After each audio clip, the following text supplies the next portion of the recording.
Welcome to the Emotional Eating Unwrapped podcast. I'm your host, Alana Kessler, an emotional eating and weight loss coach for women looking to fall in love with eating, create healthy attachments with food, and lose weight sustainably.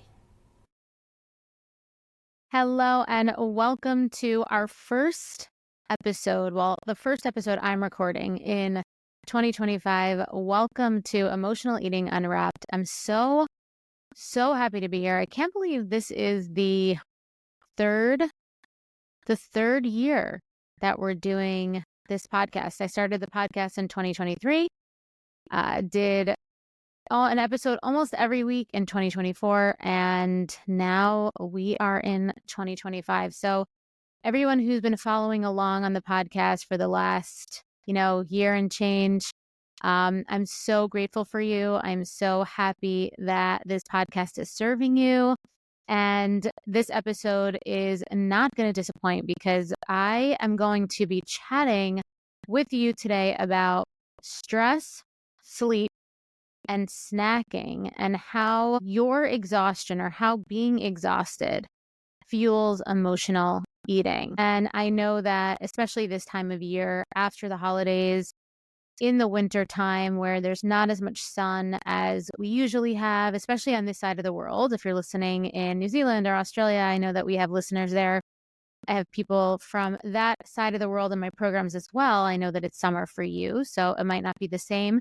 But when we have less vitamin D, when we have less sun, exhaustion is definitely more prevalent. And there is a connection between stress, sleep, snacking, and feeling tired, and even that urge to eat, right? And this is something that is actually a real thing. So if you in your own life sense that this type of relationship with food becomes a little bit more heightened this time of year, it is not in your head. And that is what I want to validate to you today, because I know for myself, this hits home for me. And so if you found yourself in a cycle of, using food for comfort right now, feeling a little bit more of that urge, and just, your brain is thinking about food or thinking about eating or thinking about sweets a little bit more, it is a biological thing that we're going to go into. And it has nothing to do with your lack of willpower or the fact that you need to be better, do better.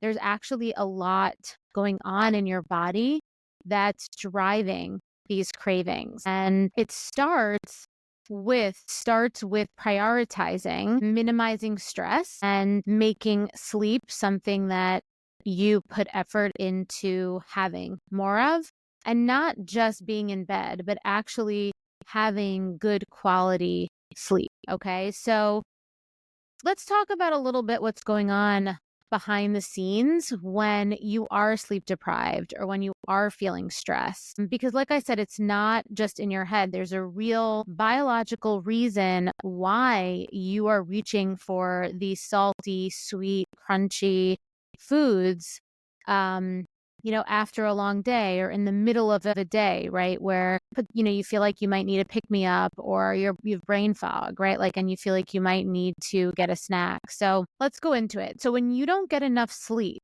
and if this is you, if you fall into the bucket of not getting enough sleep, and not getting enough sleep is, different for everybody, but I would say that it's pretty standard that as adults, we need 6.5 hours minimum sleep. And that's 6.5 hours of good, restful sleep.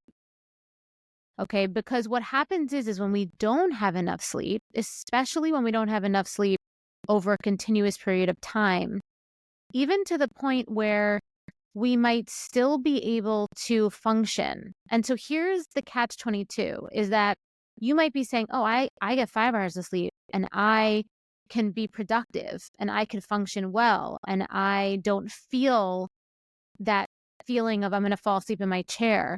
Maybe you don't feel that way, but internally your body does. And the way that your body reacts and the way that your body processes that is your hunger hormones will go out of whack. So I'm not going to go too deep into the, nitpicky science, but there's two really important hormones. One hormone is ghrelin, which is the hormone that tells you you're hungry. And when you're sleep deprived, that hormone ramps up. And the other hormone, leptin, which is the hormone that signals fullness, that hormone is not being produced as efficiently, as effectively, or as readily as it needs to be when we are sleep deprived. So what happens then is that your body feels like it's hungry. It needs more food. So if you're sitting here being like, I feel hungry, my advice to you in this instance is to really look at your sleep here. And then there's cortisol, which is your body's stress hormone. And if you haven't listened to that episode on cortisol yet, last year I recorded a whole episode on cortisol. I'll be recording, more episodes this year on hormones as well. But go back and listen to that, because cortisol is your body's stress hormone. Okay, there's your body's day-to-day stress hormone, whereas adrenaline or epinephrine is your body's like trauma response stress hormone. Cortisol is your body's day-to-day. And when you're not sleeping well, when your sleep is not efficient or effective, your cortisol levels spike. And this tells your brain that we are in survival mode, right? So when your cortisol levels spike, your brain is going to get a signal that you need quick energy. And what is the first thing that our brains go to? Because this is a primitive response. The first thing that we go to is food. And the first thing we go to is food that gives us energy quickly. And what gives us energy quickly?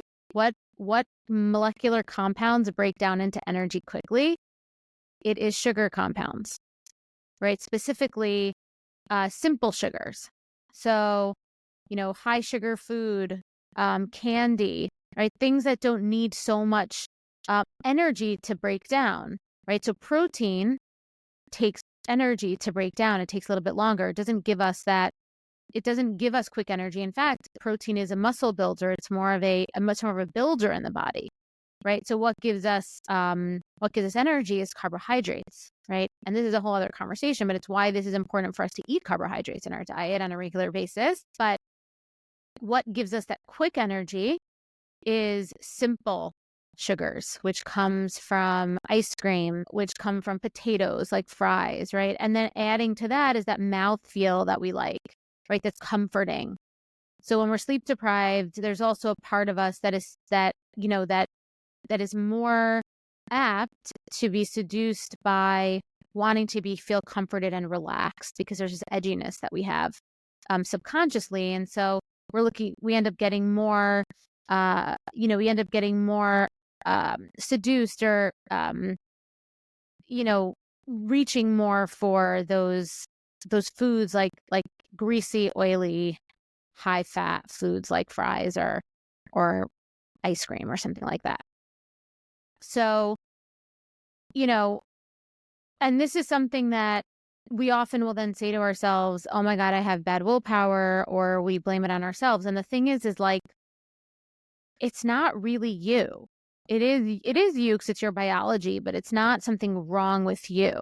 And it's something that used to be something that I used to do all the time, especially before I brought that habit or that dynamic into my conscious awareness, which is really, really important to do in order to change a behavior that feels like it's our default setting.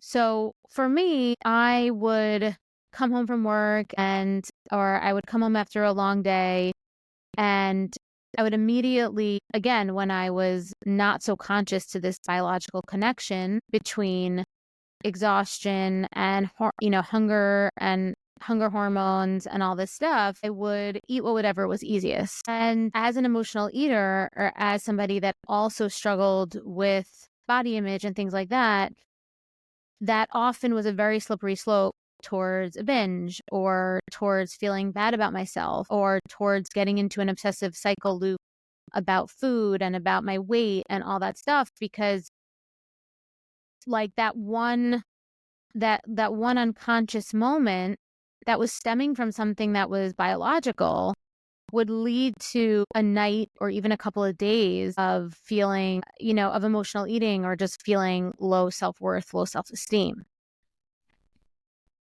So this is why awareness and understanding of this stuff is so important, because it gives us that motivation and that self-compassion to heal, right? When we realize it's not our fault, it makes it easier to feel motivated to overcome. Okay, and that's what I want you to understand here. But to take it further when it comes to the weight, right? Because sometimes if you fall into the bucket of,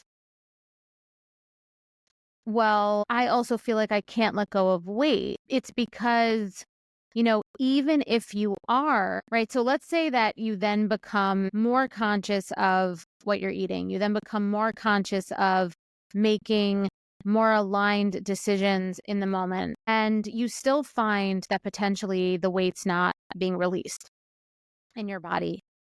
And the reason that could happen is because your cortisol levels are still high. So even if you do adapt your behaviors with food, but you're still not getting good sleep and you're still running on exhaustion, you might find that you're still having trouble losing weight. And you might be like, why is this happening? I'm changing my eating habits. I'm changing my behaviors with food. I'm not reaching for the snacks. I'm trying so hard to be better with my eating choices, but I'm still not losing weight. And the reason is because when you have a lack of sleep, when you're exhausted, when your body is triggering cortisol on a level that's too much, right? It's overusing the cortisol, right? It's overproducing cortisol. What's going to happen is your body's going to hold on to more fat cells, because your body is going to get a signal that you're in stress.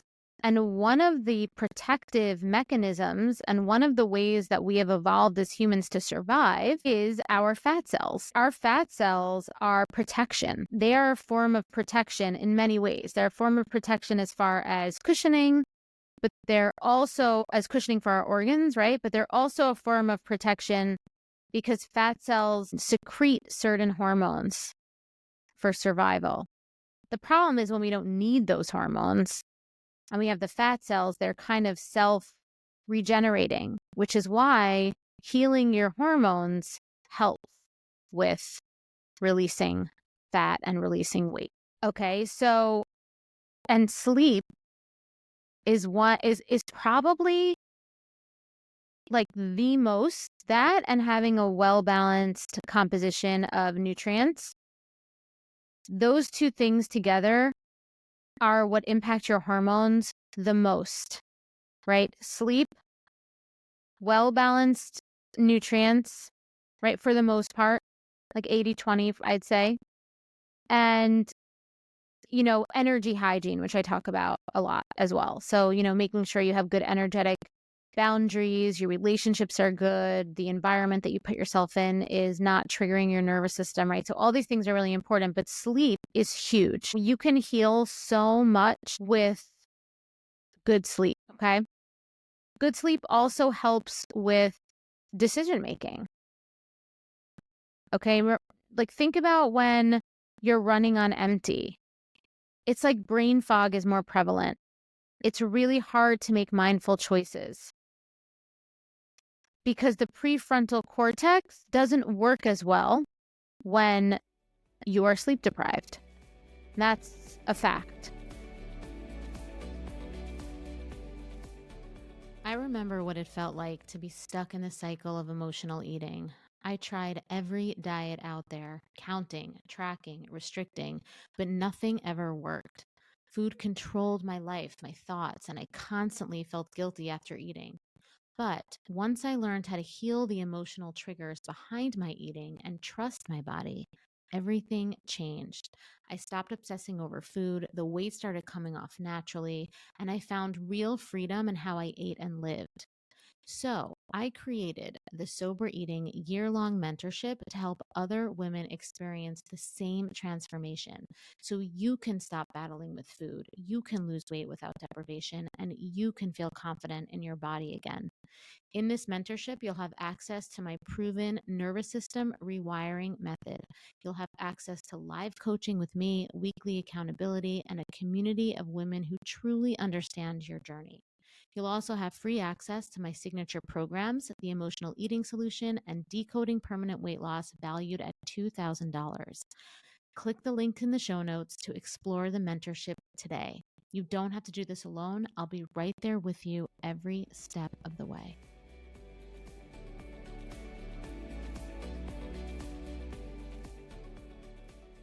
The prefrontal cortex of the brain is what is in charge of making decisions that are aligned with our highest value. They're in charge. The prefrontal cortex is in charge of executive function. That's essentially what it is.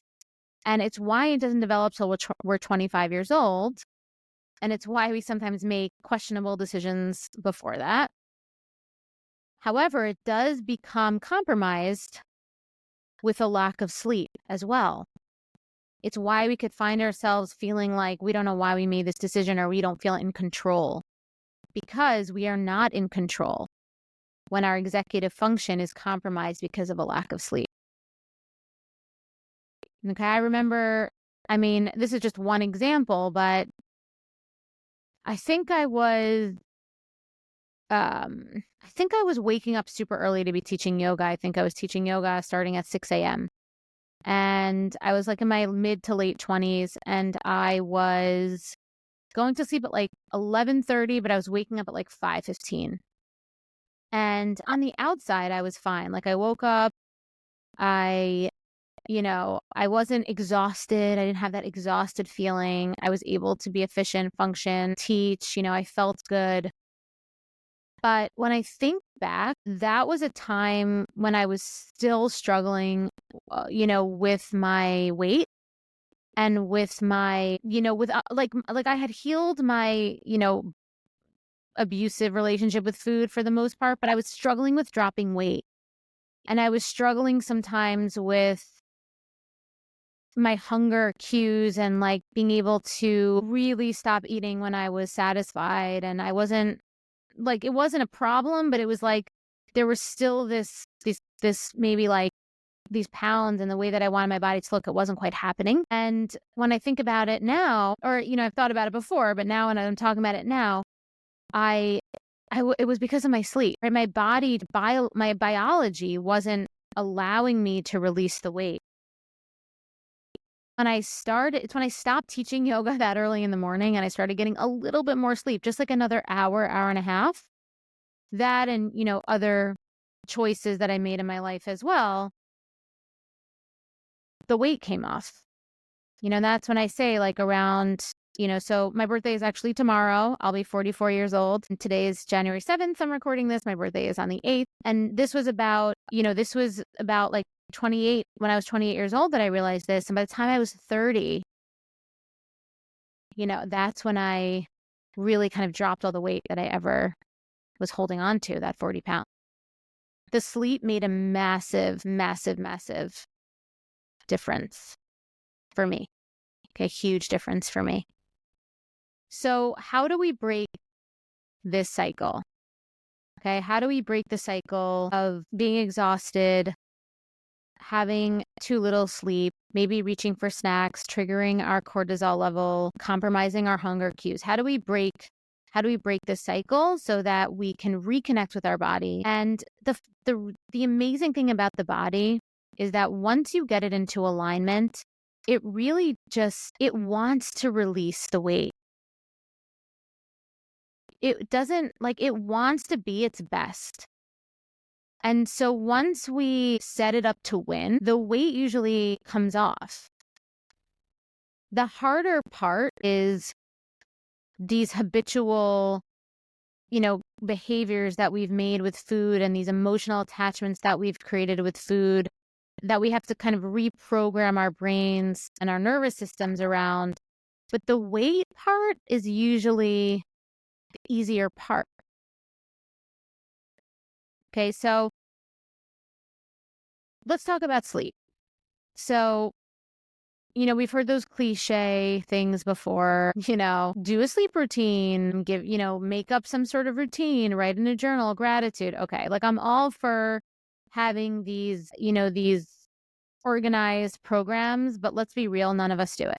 Right. So let's just I'm not a big fan of, finding some 1, 2, 3, 4, 5 steps and then good sleep. Like I just don't think that that's a long-term sustainable solution. What I think is a good sustainable solution is to look at your lifestyle and to make some intentional changes.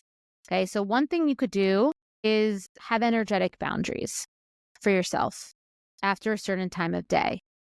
So that means for me, what that means is not getting into intense conversations, after a certain time of day, not going to engage in, anything that's going to activate my nervous system through receiving energy from the outside, right? So if I get a phone call after a certain time, I don't care who it is, I'm not answering the phone, right? Unless it's my husband and we've agreed, right?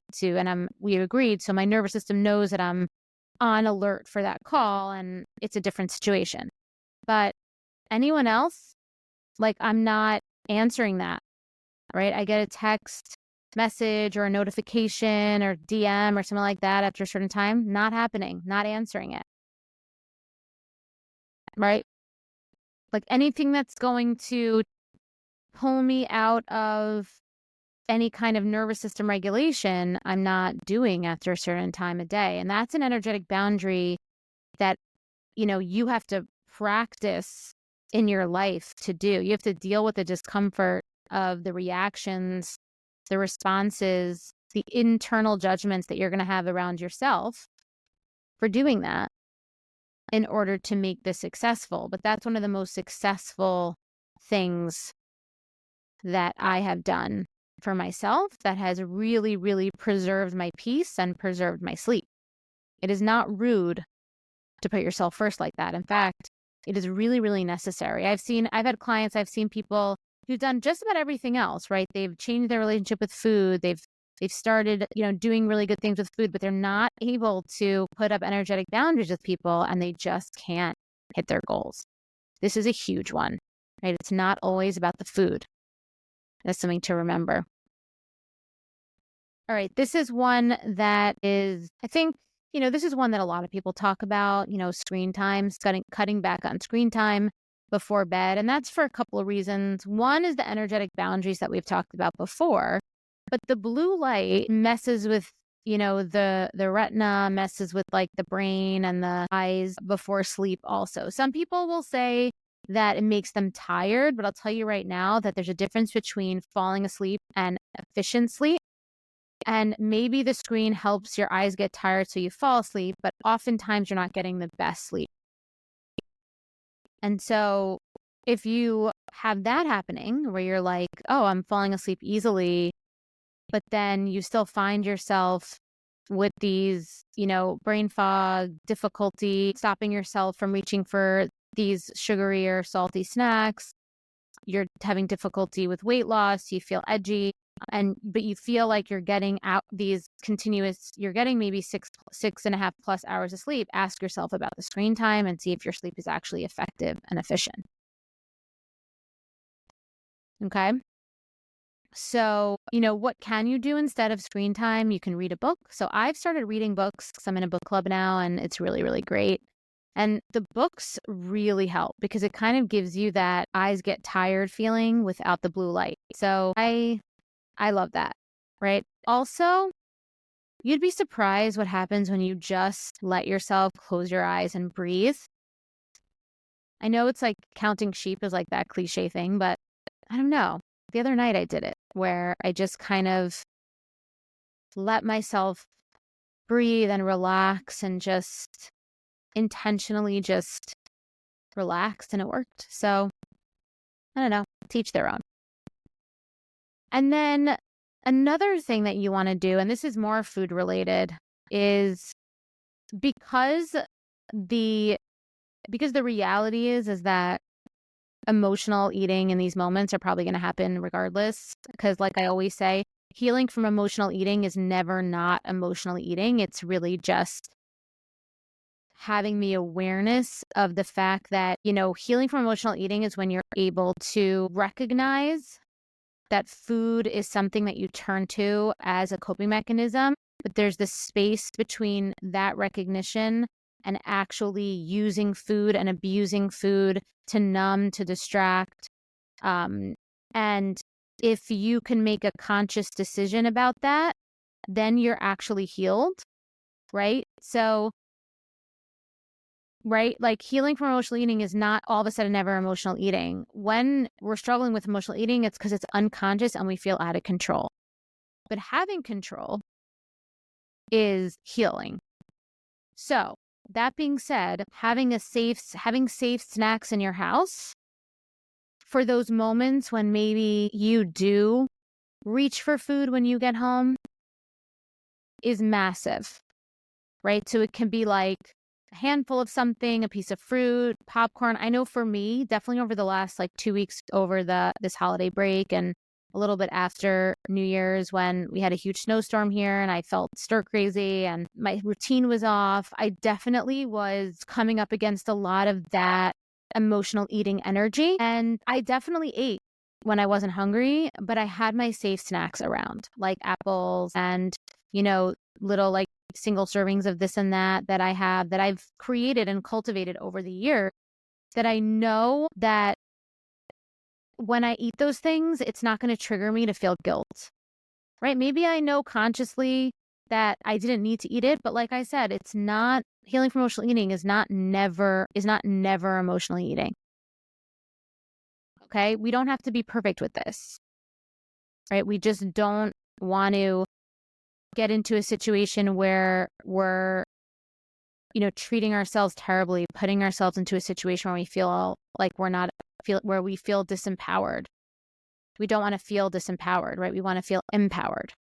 And even if that empowered feeling is wrapped up in maybe choosing to eat when you're not that hungry, but you've done it with a safe choice, then great. That's a win. All right. And then the last thing, or one of the last things that I'm going to share as a breaking the cycle is proactive rest. So what is proactive rest? So proactive rest is just intentionally creating moments in your day where you just let yourself relax, right? So like small moments of calm. So that can be like, just pausing, taking a walk around your house, sitting on a couch and taking a couple breaths, having a cup of tea, right? It's more just like intentional nervous system resets, right? Just intentionally just closing your eyes, maybe set a timer for 5 minutes. And then lastly, it's reconnecting with your body's natural hunger and fullness cues, right? Like you want to ask yourself, am I still hungry? How do I feel in my body right now? You want to be able to be present with yourself while you're eating so that you can always be the one in the driver's seat and always be the one in power with yourself and your eating habits. Okay? So here's the truth, okay? You can't create lasting change without a solid foundation. Sleep and stress play a massive, massive role in how we show up and even how our bodies carry weight. And sometimes you might not even feel the stress physically. We live in a society right now where it's almost like we've gotten so used to stress being a default setting that we have to be face plant down on the floor to say that we're stressed. But the thing is our bodies don't need to go that far for the stress response to turn on. And that's what's so important to remember, is that once we actually feel the weight, no pun intended, of our stress, it's almost like it's too far, right? It's not too far, it's not too far because you can always bring it back, but it's like, it's worth. So when you start setting boundaries around your basic needs, around being able to have a lower stress lifestyle, when you prioritize rest, when you prioritize your energetic boundaries, when you prioritize your presence with your eating, when you prioritize creating a safe environment with food around so that if and when you find yourself in a position that's compromised emotionally, energetically, biologically, you put yourself in a position to win anyway. You're not just taking care of your body, you're setting the stage for everything else to fall into place. Everything else will fall into place once you do these things. And you don't have to do it perfectly, but you do have to keep your attention and attunement on doing these things so that they become more second nature. All right. That is all I have for you today. I really hope you enjoyed this episode. Thank you so much for listening. If you're listening on Apple, Spotify, please subscribe. If you're listening on YouTube, thank you so much. Please subscribe on YouTube. And once again, I so appreciate you for listening. I so appreciate you for contributing to this community. And I will see you next time. Thank you so much. I am Alana, and thank you for listening to Emotional Eating Unwrapped. See you soon.